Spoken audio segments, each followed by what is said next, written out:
Salasya anene na atoke na vijana wake. Hii ni heshima.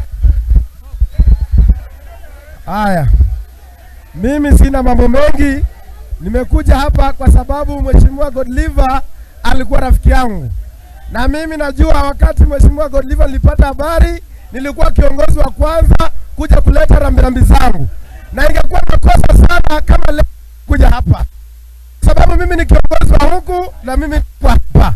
Sasa mimi nimekuja tu ili ya kwamba Mheshimiwa Godliver ajue na tumuombee Mungu akiweza kuweka roho yake mahali pema. Lakini hizi maneno mengine mingi mimi sikomo, na sisi hatutatishwa kuotishwa na mtu yeyote. Hiyo tumemaliza hivyo. Asante. Mheshimiwa Senator Khalwale, kuja nena na watu tuelekee.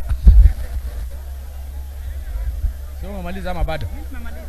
Mheshimiwa Nabulindo amemaliza. Mheshimiwa Senator Khalwale area.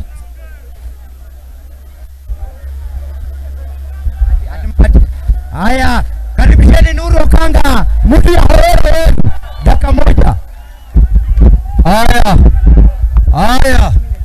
vijana